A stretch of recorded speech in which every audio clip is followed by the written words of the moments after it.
Hello, my name is Suhi and I am a Gacha gamer. I mostly play a lot of HoYo games. I play games like Genshin Impact, Zenless Zero, and Honkai Star and I have been obsessed with Infinity Nikki, and I wanted to give you some tips if you're not normally a Gacha gamer on how to kind of navigate the Gacha space. What I mean by that is not just the Gacha itself, like the Gacha mechanics of where you have to do pulls and stuff, but specifically like in a Gacha game, there is a lot of different factors that you should probably keep in mind just so that you can maximize your experience and try to get as many pulls as possible without spending a ton of money.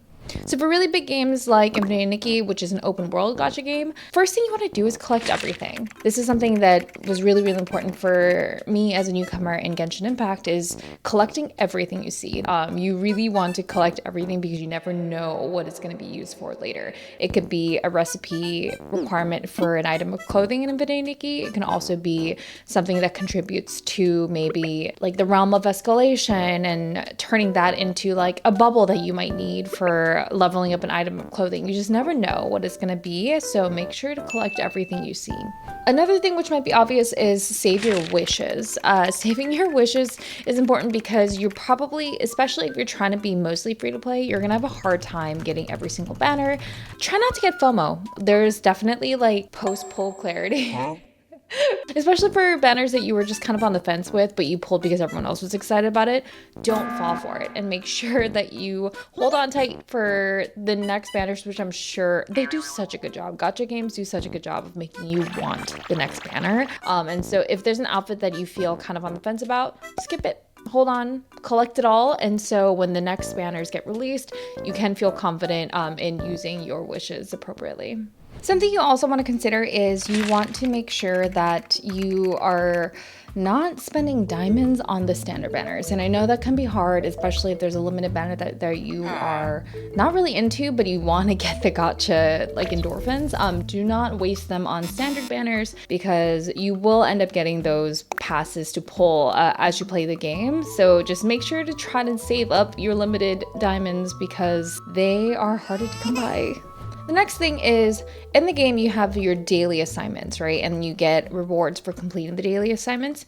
You don't necessarily need to do those and like do each of those individually in order to get the full benefit. What you can do is do some of the world quests or continue on your main quest journey. And while you're doing that, you're going to be able to, as a byproduct, hit all the daily assignment requirements as you go. So you don't need to be like, I need to set aside time just to do my dailies. You can accomplish your daily rewards and acquire them by focusing on other world quests that you might have. This, I think, is really important. If you are limited on your budget, the best way to spend your limited budget in this game would definitely have to be the treasure monthly gift. It's basically, you sign in every single day, and every day you sign in, you get 90 diamonds for about 30 days. That way, although you're only spending $4.99, you're getting a lot more diamonds, which you could then use for limited banner pulls in the future. Doesn't mean that you have to go and like do all your dailies and all that every day if you don't have the time, but at least have it on your phone if possible, and just so you can open the game up and you can claim the 90 diamonds so that you at least get that. If you lose out on a day, you don't get to make up for those 90 diamonds at a later time, so make sure you do that every single day.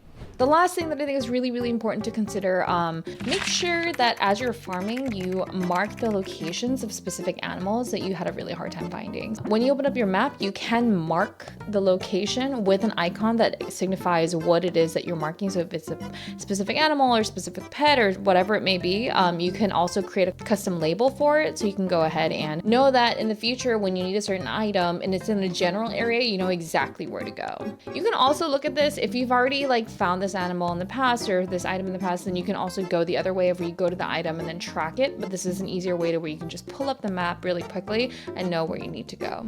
Okay, well that's it for today. I will see you guys next time. Bye!